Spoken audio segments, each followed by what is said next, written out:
कुछ एक दिनों से वीडियोस नहीं आ पा रही थी due to health condition, but अब थोड़ी सी हेल्थ इंप्रूव हो गई है, तो आज से हम यहाँ पर स्टार्ट कर रहे हैं। Hello and welcome back to my YouTube channel, hope you are all doing well. तो आज हम डिस्कस करेंगे हिस्ट्री के कुछ क्वेश्चंस।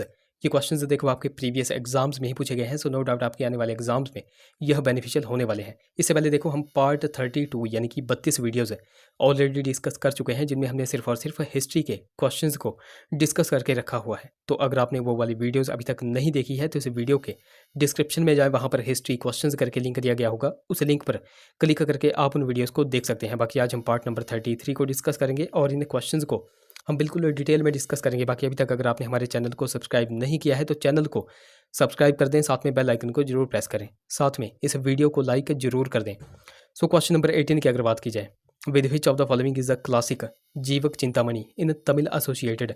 तो तमिल में चिर प्रतिष्ठित जीवक चिंतामणि निम्नलिखित में से किससे संबंधित है? तो जब भी बात आएगी जीवक चिंतामणि की तो यह संबंधित है जैन धर्म से। ऑप्शन यहाँ पर ए बिल्कुल करेक्ट हो जाएगा। अब यहाँ पर देखो हमने बात की जैन धर्म की, तो जैन धर्म के बारे में हम बहुत से बेसिक से क्वेश्चंस हर बार डिस्कस करते रहते हैं, तो आज भी हम यहाँ पर कुछ एक क्वेश्चंस देख लेते हैं। तो सबसे पहला और सबसे बेसिक सा क्वेश्चन यहाँ पर बनता है कि जैन धर्म की स्थापना किसने की थी, यानी कि जैन धर्म के संस्थापक कौन थे? तो जैन धर्म के संस्थापक कौन थे? तो वो थे ऋषभ देव। और ऋषभ देव को दो अन्य नामों से जाना जाता है, वो भी आपको पता होना चाहिए, वो भी एग्जाम में कंफ्यूज करने के लिए आपके पास दे दिए जाते हैं ऑप्शन में। तो ऋषभ देव को ही जो है तो आदिनाथ भी कहा जाता है और वृषभनाथ भी कहा जाता है, तो ये भी आपको पता चल गया। जैन धर्म के 24वें एवं अंतिम तीर्थंकर कौन थे? तो वो थे महावीर स्वामी, ये भी आपको पता चल गया। एक मोस्ट इंपॉर्टेंट क्वेश्चन यहाँ पर बन रहा है कैवल्य। कैवल्य आपसे क्वेश्चन पूछा जा रहा है कि कैवल्य का संबंध किस धर्म से है? तो ये भी आपको पता होना चाहिए कि कैवल्य का संबंध जो है तो जैन धर्म से है। ये मोस्ट इंपॉर्टेंट पॉइंट है और बहुत बार एग्जाम में बन रहा है। जैन धर्म के टोटल त्रिरत्न थे, यानी कि 3 रत्न थे, तो वो त्रिरत्न भी आपको यहाँ पर पता होने चाहिए। तो सबसे पहले यहाँ पर आ जाता है सम्यक दर्शन, यानी कि राइट फेथ। दूसरे नंबर पर आ जाता है सम्यक ज्ञान, यानी कि राइट नॉलेज। और थर्ड नंबर पर आ जाता है सम्यक आचरण, यानी कि राइट कंडक्ट। तो जैन धर्म के ये त्रिरत्न आपको यहाँ पर नोट रखने हैं, ये बहुत बार एग्जाम में बनते हैं। उसके बाद देखो आप सभी को पता है कि जो बौद्ध धर्म था, बौद्ध धर्म में टोटल जो है तो 4 सभाएं हुई थी, यानी कि 4 संगतियां हुई थी। तो इसी प्रकार जो है तो जैन धर्म में भी टोटल 2 सभाएं हुई थी। तो उन 2 सभाओं का भी आपको यहाँ पर पता होना चाहिए कि कब कब वो जैन सभाएं हुई थी, कहाँ पर हुई थी, किस शताब्दी में हुई थी और अध्यक्ष कौन थे। तो ये मैं आपको यहाँ पर बताऊँगा, तो ये आपने बिल्कुल ध्यान से पढ़ना है। तो जैन धर्म में जो है तो जो पहली सभा हुई थी, जैन धर्म की जो पहली सभा हुई थी, पहली संगति हुई थी, वो कहाँ पर हुई थी? पाटलिपुत्रा में। और कब हुई थी? डेट्स आपके लिए इंपॉर्टेंट है। तो ये हुई थी 4th BC में। कब हुई थी? 4th BC में। और अध्यक्ष कौन थे? तो वो थे स्थूलभद्र, ये आपको पता चल गया। जैन धर्म की दूसरी सभा कहाँ पर हुई थी? तो वो हुई थी वल्लभी, गुजरात में। और कब हुई थी? तो ये हुई थी 6th AD में। कब हुई थी? 6th AD में। और उस समय अध्यक्ष कौन थे? तो वो थे देवर्धिगण और क्षमा श्रवण।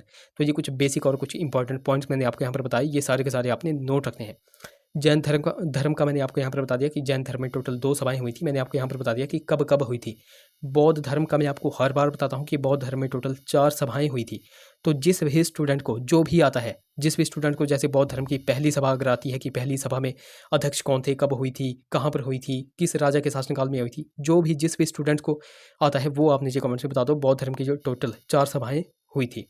अगले क्वेश्चन की बात करें, क्वेश्चन नंबर 19 की अगर बात की जाए, Kalinga war took place in which year. तो कलिंग का युद्ध किस वर्ष में हुआ था? मैं आपको हर बार बताता हूँ कि कलिंग का युद्ध किसके द्वारा लड़ा गया था? तो यह अशोक के द्वारा लड़ा गया था। और कब लड़ा गया था? 261 BC में। ऑप्शन यहाँ पर एक करेक्ट हो जाएगा। मैंने आपको यहाँ पर बताया कि कलिंग युद्ध ये किसने लड़ा था? तो यह अशोक ने लड़ा था। तो यहाँ पर मैं आपको एक सीक्वेंस बताऊंगा, ये आपको बिल्कुल ध्यान में रखना है। तो अशोक किस वंश का राजा था? तो यह मौर्य वंश का राजा था, मौर्य डायनेस्टी का यह राजा था। और मौर्य डायनेस्टी, मौर्य वंश की स्थापना किसने की थी? तो वो की थी चंद्रगुप्त मौर्य ने। और कब की थी? ये डेट्स देखो बहुत बार एग्जाम में बनती है, तो ये मैं आपको यहाँ पर बताऊंगा, तो ये आपको बिल्कुल ध्यान से पढ़नी है। तो चंद्रगुप्त मौर्य ने जो है तो मौर्य वंश की स्थापना की थी 322 BC में। यानी कि आप यहाँ पर कह सकते हैं कि चंद्रगुप्त मौर्य मगध की राजगद्दी पर कब बैठा था? 322 ईसा पूर्व में। और चंद्रगुप्त मौर्य के बाद उसका पुत्र यानी कि बिंदुसार मगध की राजगद्दी पर बैठा था 298 BC में। कब बैठा था? 298 BC में यह मगध की राजगद्दी पर बैठा था। और बिंदुसार के बाद अशोक जो इसका पुत्र था, यह मगध की राजगद्दी पर 269 BC में बैठा था। ये सीक्वेंस देखो मैं आपको बहुत बार बताता रहता हूँ, तो ये आपने बिल्कुल ध्यान से पढ़ने हैं। यहाँ पर आपको पता चल गया कि अशोक ने कलिंग का युद्ध लड़ा था 261 BC में। अब कुछ और भी मोस्ट इंपॉर्टेंट क्वेश्चंस मैं आपको हर बार बताता हूँ अशोक के बारे में, तो थोड़े हट के क्वेश्चंस हम यहाँ पर देख लेते हैं जो कि आने वाले एग्जाम्स में आपसे पूछे जा सकते हैं। तो क्वेश्चन आपसे पूछा जा सकता है कि अशोक का सबसे छोटा अभिलेख कौन सा था? तो अशोक का सबसे छोटा अभिलेख कौन सा था? तो वो था रुम्मीदेई अभिलेख। कौन सा था? रुम्मीदेई अभिलेख। और एक और मोस्ट इंपॉर्टेंट पॉइंट है, आपने सुना होगा कि अशोक की पत्नी का क्या नाम था? तो अशोक की पत्नी का नाम था करुवाकी। तो जो करुवाकी अशोक की पत्नी का नाम है, तो इनके नाम का वर्णन भी कहाँ पर मिलता है? तो यह रुम्मीदेई अभिलेख में ही मिलता है। ये भी आपको यहाँ पर पता होना चाहिए। ये 2 पॉइंट्स मैंने आपको यहाँ पर लिंक करके बता दिए, ये भी आपको यहाँ पर नोट रखने हैं। अशोक के बारे में मैं आपको एक पॉइंट हर बार बताता हूँ कि अशोक ने बराबर की पहाड़ियों में जो है तो 4 गुफाओं का निर्माण किया था। और ये बराबर की पहाड़ियाँ कहाँ पर हैं? तो यह बिहार राज्य के गया में स्थित है। और बराबर की पहाड़ियों में जो है तो 4 गुफाओं का निर्माण किया था। तो उन 4 गुफाओं का नाम आपको पता होना चाहिए। तो उन 4 गुफाओं के नाम में एक तो कर्ज आ जाता है, एक चौपार, एक सुदामा और एक विश्व झोंपड़ी। तो ये नाम भी आपको यहाँ पर बिल्कुल ध्यान में रखने हैं। अशोक के टोटल कितने शिलालेख थे? तो वो थे 14। ये भी आपको पता चल गया। और अशोक इन 14वें शिलालेख में अच्छा, ये जो अशोक का 14वां नंबर का शिलालेख था, इसमें किसकी चर्चा की गई है? तो इसमें धम्म नीति और शासन सिद्धांत के बारे में बताया गया है। ये भी आपको पता चल गया। अशोक के 13वें शिलालेख में कलिंग युद्ध का वर्णन किया गया है। कलिंग युद्ध की चर्चा की गई है। ये भी आपको पता चल गया। उसके बाद एक बात कर लेते हैं अशोक के पहले शिलालेख की। तो अशोक के पहले शिलालेख में किसकी बात कही गई है? तो अशोक के पहले शिलालेख में पशु बलि की निंदा की बात कही गई है। जो पशु होते हैं उनकी बलि की निंदा की कही गई है। ये आपको यहाँ पर पता चल गया। अच्छा, एक मोस्ट इंपॉर्टेंट पॉइंट्स मैं आपको यहाँ पर बताऊंगा, वो भी आपको ध्यान में रखने हैं। एक तो अशोक का आपको 5वें नंबर का शिलालेख पता होना चाहिए। एक आपको अशोक का 12वें नंबर का शिलालेख पता होना चाहिए। तो अशोक के जो 5वें नंबर का शिलालेख है, उसमें किसकी चर्चा की गई है? तो उसमें धर्म महामात्रों की चर्चा की गई है। जबकि जो अशोक का 12वें नंबर का शिलालेख है, उसमें स्त्री महामात्रों की चर्चा की गई है। देखो, ये क्वेश्चन बहुत बार एग्जाम में बन रहा है, तो ये मैंने आपको यहाँ पर बता दिया। अशोक के 5वें नंबर के शिलालेख में धर्म महामात्रों की नियुक्ति की गई है, नियुक्ति की चर्चा की गई है। और अशोक के 12वें शिलालेख में स्त्री महामात्रों की नियुक्ति की चर्चा की गई है। ये मैं आपको हर बार बताता हूँ, ये भी आपको ध्यान में रखने हैं। और अशोक का 7वां और 8वां शिलालेख, ये मैं आपको हर बार बताता हूँ। तो ये आप नीचे कमेंट्स में बताओ कि आज अशोक का 7वें नंबर का शिलालेख क्या कहता है और अशोक का 8वें नंबर का शिलालेख क्या कहता है। ये आप नीचे कमेंट्स में बता दो। क्वेश्चन नंबर 20 की अगर बात की जाए, the Gupta king who assumed the title of Vikramaditya was.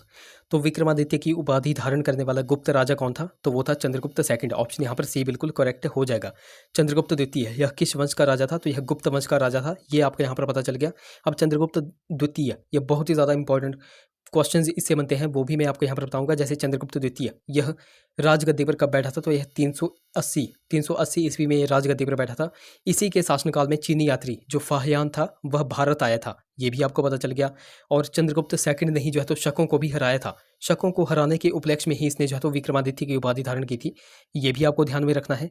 उसके बाद इसके शासनकाल में, चंद्रगुप्त द्वितीय के शासनकाल में नवरत्न हुआ करते थे, यानी कि 9 विद्वान हुआ करते थे। नवरत्न को क्या कहा जाता है? 9 विद्वान कहा जाता है। तो नवरत्न हुआ करते थे, 9 विद्वान हुआ करते थे। तो उन 9 विद्वानों के नाम भी आपको यहाँ पर पता होने चाहिए। तो 9 विद्वानों के नाम भी आपको ध्यान में रखने हैं। उनमें जो है तो कालिदास आ जाता है, अमर सिंह आ जाता है, शंकु आ जाता है, वेताल भट्ट हो गए, घटकरपर हो गए, वराहमिहिर हो गए, वरुचि हो गए, धन्वंतरी हो गए और लास्ट में क्षपणक हो गए। तो ये नवरत्न भी मैंने आपको, 9 विद्वान भी मैंने आपको चंद्रगुप्त द्वितीय के बारे में बता दिए। ये भी आपको ध्यान में रखने हैं। अच्छा, एक क्वेश्चन मैं आपको हर बार बताता था कि भारत का नेपोलियन किसे कहा जाता है और कविराज की उपाधि किसे दी गई थी? यह भी एक गुप्त वंश का ही राजा था। वो आप नीचे कमेंट्स में बता दो। अगला क्वेश्चन नंबर हमारा 21 है। Which Rashtrakuta ruler built the famous Kailash temple at Shivaya at Ellora. तो किस राष्ट्रकूट शासक ने एलोरा के शिव के प्रसिद्ध कैलाश मंदिर का निर्माण करवाया था? तो वो था कृष्ण प्रथम। ऑप्शन यहाँ पर सी बिल्कुल करेक्ट हो जाएगा। राष्ट्रकूट वंश का यह राजा था कृष्ण प्रथम, जिसने एलोरा के शिव के प्रसिद्ध कैलाश मंदिर का निर्माण करवाया हुआ था। अब यहाँ पर बात आई है राष्ट्रकूट वंश की। तो राष्ट्रकूट वंश की स्थापना किसने की थी? तो वो की थी दंती दुर्ग ने। और कब की थी? 752 ईस्वी में। कब की थी? 752 ईस्वी में। और दंती दुर्ग ने राजधानी स्थापित की थी मानेखेत में। कहाँ पर? मानेखेत में। और मानेखेत वर्तमान में कहाँ पर पड़ता है? तो मानेखेत वर्तमान में पड़ता है शोलापुर के निकट। और शोलापुर कहाँ पर पड़ता है वर्तमान में? तो शोलापुर महाराष्ट्र के बिल्कुल साउथ में पड़ता है। ये भी आपको यहाँ पर पता होना चाहिए। तो ये कुछ बेसिक से पॉइंट्स मैंने आपको यहाँ पर बता दिए, ये भी आपको ध्यान में रखने हैं। अब यहाँ पर एलोरा की बात की गई है। तो एलोरा की जो गुफाएं हैं उनकी टोटल संख्या कितनी है? तो वो है 34 है। ये आपको यहाँ पर पता चल गया। तो यहाँ पर मैं आपको बता रहा था कि एलोरा की जो गुफाएं हैं उनकी टोटल संख्या कितनी है? तो वो है 34 है। तो इन 34 में भी आपको पता होना चाहिए कि 34 में जो 1 से लेकर के 12 नंबर की गुफाएं हैं उनमें बौद्ध धर्म के बारे में बताया गया है। यानी कि आप कह सकते हो कि बौद्ध धर्म से संबंधित गुफाएं कौन कौन सी हैं? तो वो 1 से लेकर के 12 नंबर तक है। उसके बाद 13 नंबर से लेकर के 29 नंबर तक, 13 से लेकर के 29 तक जो है तो यह हिंदू धर्म से संबंधित गुफाएं हैं, ये भी आपको पता चल गया। और लास्ट में 30 से लेकर के 34 है, 30 से लेकर के 34 नंबर की जो गुफाएं हैं वह जैन धर्म से संबंधित है, तो ये भी आपको यहाँ पर बिल्कुल ध्यान में रखना है। और ये जो एलोरा की गुफाएं मैंने आपको बताया कि टोटल 34 है, तो इनका सर्वप्रथम वर्णन किन्होंने किया था, तो वो किया था थेविनोट ने, ये भी आपको ध्यान में रखना है। तो ये कुछ इंपॉर्टेंट पॉइंट्स मैंने आपको यहाँ पर बताए, ये आपको ध्यान में रखने हैं। अगला question, in 1528 who defeated the Rajput at Chanderi, तो सन 1528 में चंदेरी के राजपूतों को किसने हराया हुआ था? तो 1528 की यहाँ पे बात की गई है, तो बाबर ने जो है तो चंदेरी के राजपूतों को हराया हुआ था। ऑप्शन यहाँ पर डी करेक्ट हो जाएगा। अब बाबर के बारे में आपको पता है कि बाबर ने 3 या फिर 4 युद्ध लड़े थे, जो कि मोस्ट इंपॉर्टेंट है, बहुत बार एग्जाम में बनते हैं। जैसे कि बाबर ने सबसे पहला युद्ध लड़ा था पानीपत का युद्ध, और पानीपत का युद्ध लड़ने के बाद ही जो है तो मुगल वंश स्थापित हुआ था हमारे इंडिया में। तो पानीपत का पहला युद्ध लड़ा गया था 1526 में, और यह किस किस के बीच में हुआ था? तो यह इब्राहिम लोदी और बाबर के बीच में हुआ था। पानीपत के युद्ध के बाद जो है तो खानवा का युद्ध लड़ा गया था, किसके बीच में? तो खानवा का युद्ध 1527 में राणा सांगा और बाबर के बीच में लड़ा गया था। खानवा के युद्ध के बाद चंदेरी का युद्ध जो है तो 1528 में मेदिनी राय और बाबर के बीच में लड़ा गया था। और चंदेरी के युद्ध के बाद घाघरा का युद्ध, तो घाघरा का युद्ध लड़ा गया था 1529 में, और किस किस के बीच में? तो यह बाबर और अफगानों के बीच में लड़ा गया था। तो ये आपको यहाँ पर बिल्कुल सीक्वेंस पता होना चाहिए। और ये जो चारों के चारों युद्ध हैं, इनमें विजय किसको प्राप्त हुई थी? तो विजय प्राप्त हुई थी बाबर को, ये भी आपको बिल्कुल ध्यान में रखना है। अच्छा, 1 2 3 युद्ध में आपको हर बार बताता हूँ। एक तो हो गया चौसा का युद्ध, और एक हो गया कन्नौज या फिर बिलग्राम का युद्ध। तो चौसा का युद्ध किन किन के बीच में हुआ था और कब कब कब हुआ था, ये आप नीचे कमेंट्स में बता दो।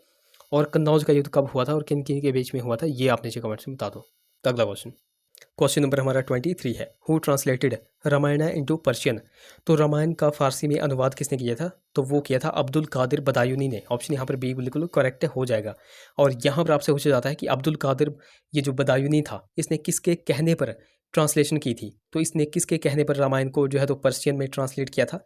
तो अकबर के कहने पर जो है तो इसने अकबर के कहने पर इसने जो है तो रामायण को पर्शियन में ट्रांसलेट किया था, ये आपको यहाँ पर ध्यान में रखना है। अब यहाँ पर बात आ गई अकबर की, तो अकबर के बारे में हम बहुत से क्वेश्चंस हर बार डिस्कस करते हैं, तो आज भी हम यहाँ पर देख लेते हैं। जैसे कि अकबर का जन्म कब हुआ था? 1542 में। उसके बाद अकबर का राज्याभिषेक हुआ था 1556 में पंजाब के कालानौर में। उसके बाद जो अकबर का संरक्षक था बैरम खां, तो बैरम खां का पतन हुआ था 1560 में। उसके बाद आपसे पूछा जाता है कि अकबर को हर्मदल से मुक्ति और अकबर ने दास प्रथा का अंत कब किया था? 1562 में। ये भी आपको पता चल गया। देखो, ये डेट्स बहुत बार एग्जाम में बनती है और बहुत बार एग्जाम में कंफ्यूज करती हैं, तो ये आपको बिल्कुल ध्यान से पढ़नी है। उसके बाद अकबर ने दास प्रथा का अंत कब किया था? उसके बाद आपसे पूछा जाता है, दास प्रथा हमने देख ली।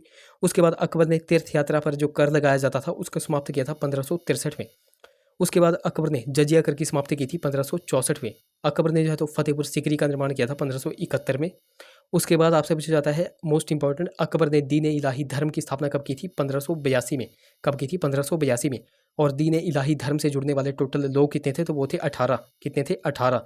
और उन 18 में तो सिर्फ एकमात्र हिंदू था, वह कौन था? तो वो था बीरबल। ये भी आपको पता चल गया।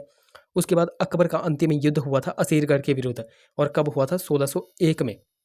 और लास्ट आपको पॉइंट पता होना चाहिए कि अकबर की मृत्यु कब हुई थी? तो 1605 में। ये डेट्स तो बहुत बार मैं आपको बताता रहता हूँ, आई होप आपको ये याद हो गई होंगी, तो आपको ये बिल्कुल ध्यान में रखनी है, ये मोस्ट इंपॉर्टेंट है और बहुत बार एग्जाम में बनती है। अगले क्वेश्चन की बात करें तो क्वेश्चन नंबर हमारा 24 है। बट अभी तक अगर आपने हमको टेलीग्राम और इंस्टाग्राम पे फॉलो नहीं किया है तो वहाँ पर जाकर फॉलो कर ले, लिंक आपको डिस्क्रिप्शन में मिल जाएगा। बाकी देखो, लिंक कई बार चलता नहीं है, तो आपको सिंपली टेलीग्राम पे जाना है और @लेट्स प्रिपेयर टू सर्च करना है, आपको हमारा चैनल मिल जाएगा। उसी प्रकार आपको इंस्टाग्राम पे जाकर के लेट्स प्रिपेयर टुगेदर सर्च करना है। अगर कोई क्वेरी होगी तो आप मुझे इंस्टा पे मैसेज कर सकते हैं। सो क्वेश्चन नंबर हम 24 की अगर बात कर रहे थे, who said the Simon commission report should be thrown on a heap of rubbish. तो किसने कहा साइमन कमीशन रिपोर्ट रद्दी के ढेर में फेंक देनी चाहिए? तो ये कहा था शिव स्वामी अय्यर ने। ऑप्शन यहाँ पर बी बिल्कुल करेक्ट हो जाएगा। और ये शिव स्वामी अय्यर यह कौन थे, ये भी आपको पता होना चाहिए।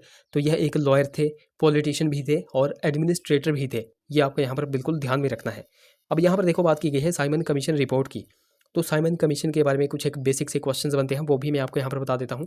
जैसे कि सबसे पहला क्वेश्चन आपसे पूछा जाता है कि साइमन कमीशन का गठन कब किया गया था, और दूसरा क्वेश्चन आपसे पूछा जाता है कि साइमन कमीशन भारत कब पहुंचा था। तो ये आपको बिल्कुल ध्यान में रखना है कि साइमन कमीशन का जो गठन किया गया था वो किया गया था 8 नवंबर 1927 को। और साइमन कमीशन भारत कब पहुंचा था? तो भारत यह पहुंचा था 3 फरवरी 1928 को। ये डेट्स बहुत बार एग्जाम में कंफ्यूज करती हैं, तो ये आपको यहाँ पर ध्यान में रखनी है। अच्छा, कुछ और भी क्वेश्चंस हम यहाँ पर देख लेते हैं साइमन कमीशन के बारे में। जैसे कि साइमन कमीशन में टोटल सदस्यों की संख्या कितनी थी, तो वो थी 7। साइमन कमीशन में टोटल जो है तो 7 सदस्य थे, और इन 7 सदस्यों में जो अध्यक्ष थे वह कौन थे, तो वो थे सर जॉन साइमन। कौन थे? Sir John Simon. अब यहाँ पर मैंने आपको बताया कि साइमन कमीशन में टोटल 7 सदस्य थे, तो उन 7 सदस्यों के नाम भी आपको यहाँ पर पता होने चाहिए। तो उन 7 सदस्यों के नाम मैं आपको बता देता हूँ। तो उनमें सबसे पहले तो सर जॉन साइमन आपको पता चल गया, उसके बाद क्लीमेंट एटली हो गए, उसके बाद हैरी लेवी हो गए, उसके बाद एडवर्ड हो गए, उसके बाद हडसन हो गए, उसके बाद जॉर्ज फॉक्स हो गए, उसके बाद डोनाल्ड हो गए। तो ये सातों के सातों नाम भी आपको यहाँ पर पता होने चाहिए। ये सारे के सारे पॉइंट्स आपको यहाँ पर ध्यान में रखने हैं। अच्छा, यहाँ से मैं आपसे एक क्वेश्चन पूछता हूँ। क्वेश्चन ये है, मैंने आपको यहाँ पर बताया कि साइमन कमीशन भारत पहुँचा था 3 फरवरी 1928 को। तो यहाँ पर मैं आपसे क्वेश्चन पूछता हूँ कि जो भारत है, तो भारत में साइमन कमीशन किस शहर में पहले आया था? भारत में साइमन कमीशन किस शहर में पहले आया था और कब आया था, ये आप नीचे कमेंट्स में बता दो। बाकी देखो, मैं आपको हर बार बोलता हूँ कि अगर आपको नहीं भी आता है तब भी आपने गूगल करना है, गूगल पे जाना है और सर्च करना है।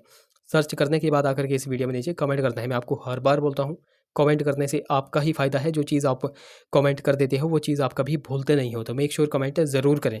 तो ये थे हमारे कुछ क्वेश्चंस। आई होप वीडियो आपको इन्फॉर्मेटिव लगी होगी। अगर वीडियो अच्छी लगी है तो जरूर से इसे लाइक करें, शेयर करें, चैनल को सब्सक्राइब करें, साथ में हमें टेलीग्राम और इंस्टाग्राम पे फॉलो करना बिल्कुल ही ना भूलें। तो चलिए मिलते हैं अब अगली वीडियो में। Till then take care.